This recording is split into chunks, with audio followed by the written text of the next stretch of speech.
ജയ്പൂരിൽ നിന്ന് ഞങ്ങൾ നെക്സ്റ്റ് പോയത് ആംബർ ഫോർട്ടിലേക്കായിരുന്നു. ആ കാണുന്നതാണ് ആംബർ ഫോർട്ട്. അവിടെ എത്തിയപ്പോൾ ഞങ്ങളുടെ മുന്നിൽ 2 ഓപ്ഷൻസ് ആയിരുന്നു ഉണ്ടായിരുന്നത്. ഒന്നുകിൽ നടന്നു പോകാം, അല്ലെങ്കിൽ ജീപ്പ് ചൂസ് ചെയ്യാം. ഞങ്ങൾ ഫ്രണ്ട്സ് എല്ലാവരും കൂടെ നടക്കാൻ തീരുമാനിച്ചു. അതെന്തുകൊണ്ട് നല്ലൊരു ഓപ്ഷനായിരുന്നു. ബിക്കോസ് അങ്ങനെ നടന്നു പോയതുകൊണ്ട് തന്നെ ഞങ്ങൾക്ക് നല്ല ബ്യൂട്ടിഫുൾ ആയിട്ടുള്ള കാഴ്ചകളൊക്കെ കണ്ട് നടക്കാൻ പറ്റി. പുഴകളും പക്ഷികളും പിന്നെ സ്ട്രീറ്റിൽ കുറേ ആൾക്കാർ ഓരോ സാധനങ്ങൾ വിൽക്കുന്നുണ്ടായിരുന്നു. അതൊക്കെ കണ്ട് ഞങ്ങൾ പെട്ടെന്ന് തന്നെ ആംബർ ഫോർട്ടിലേക്ക് എത്തി. ഒട്ടും ടയർഡ്നെസ് ഞങ്ങൾക്ക് ഫീൽ ചെയ്തേയില്ല.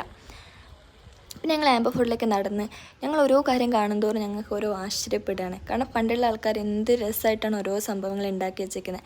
ആ കുന്നിൻ്റെ മേലെ കാണുന്ന സ്റ്റെപ്പൊക്കെ പണ്ടത്തെ ആൾക്കാർ ട്രാൻസ്പോർട്ടേഷന് വേണ്ടിയിട്ട് യൂട്ടിലൈസ് ചെയ്ത കാര്യങ്ങളാണ്. കാരണം ആ കാലത്ത് വെഹിക്കിൾസ് ഒന്നും ഇല്ലായിരുന്നു. അപ്പോൾ അവർക്ക് അങ്ങോട്ടും ഇങ്ങോട്ടും പോകാൻ വേണ്ടിയിട്ട് അവരങ്ങനത്തെ ഓരോ വഴികളൊക്കെ ഒരുക്കിയിരുന്നു. പിന്നെ നിങ്ങൾക്ക് ആംബർ ഫോർട്ടിലേക്ക് പോകാൻ വേണ്ടിയിട്ട് ആനപ്പുറത്ത് പോകാം. പക്ഷെ അത് രാവിലെയാണ് അവൈലബിൾ ആയിട്ട് ഉണ്ടാവാന്ന് അറിഞ്ഞത്. ഞങ്ങൾ ഈവനിങ് പോയതുകൊണ്ട് ഞങ്ങൾക്കത് മിസ്സായി. പിന്നെ ആ സ്റ്റെപ്പ് കയറുന്ന വഴിക്ക് ഇതൊരു മ്യൂസിക് ഇൻസ്ട്രുമെൻ്റ് ആണ്. അവരൊരു മ്യൂസിക് പ്ലേ ചെയ്യണം. അതൊക്കെ കേൾക്കാനൊക്കെ നല്ല രസമാണ്, ഒരു വെറൈറ്റിയാണ്. പിന്നെ എനിക്ക് ആംബർ ഫോർട്ടിൽ ഏറ്റവും ഇഷ്ടപ്പെട്ടൊരു സ്പോട്ടാണിത്. ഈ ഒരു സ്ഥലത്ത് നമുക്ക് കുറച്ചുകൂടി എനിക്ക് കുറേ സമയം സ്പെൻഡ് ചെയ്യാൻ തോന്നി. കാരണം അവിടെ ഇങ്ങനെ നിന്ന് ആ താഴോട്ട് നോക്കുമ്പോൾ ഭയങ്കര കാംനെസ്സാണ് മൈൻഡിന്. കാരണം ഭയങ്കര പീസ്ഫുള്ളായിട്ട് നമുക്ക് തോന്നും. ഈ വീഡിയോ കാണുമ്പോൾ എനിക്ക് മനസ്സിലാവും എന്ത് രസമാണ് ആ താഴോട്ടേക്കുള്ള കാഴ്ച എന്ന് കാണാൻ.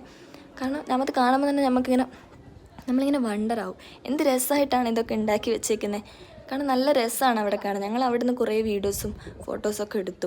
ശരിക്കും പിന്നെ ആംബർ ഫോർട്ടിൽ നല്ല സൺസെറ്റ് കാണാൻ പറ്റുമെന്നാണ് ഞങ്ങളുടെ ഗൈഡ് പറഞ്ഞത്. ഞങ്ങൾ അതിന് വേണ്ടിയിട്ടാണ് അവിടെ എത്തിപ്പെട്ടതും. പക്ഷേ ഇങ്ങനത്തെ കുറേ കാഴ്ചകളൊക്കെ കണ്ട് നടന്നതുകൊണ്ട് ശരിക്കും പിന്നെ സൺസെറ്റിൻ്റെ ടൈം ഞങ്ങളോട് മറന്നുപോയി. ഞങ്ങൾ കുറച്ച് ടൈം കഴിഞ്ഞപ്പോഴാണ് ഞങ്ങൾ സൺസെറ്റിൻ്റെ ഉണ്ടല്ലോ എന്ന് ഓർമ്മിച്ചിട്ട് മേലേക്ക് ഒന്നുകൂടി കയറുന്നത്. അപ്പോഴത്തേക്ക് സൺസെറ്റിൻ്റെ ടൈം കഴിഞ്ഞു. പക്ഷേ കുഴപ്പമില്ല, മേലേക്ക് കയറിയപ്പോൾ തന്നെ കുറേ സംഭവങ്ങൾ ഞങ്ങൾക്ക് കാണാൻ പറ്റി. പിന്നെ പാവക്കൂത്തൊക്കെ ഉണ്ടായിരുന്നു. നല്ല രസമായിരുന്നു. ശരിക്കും ആംബർ ഫോർട്ട് മസ്റ്റ് വാച്ച് ആയിട്ടുള്ളൊരു സ്ഥലമാണെന്ന് തന്നെ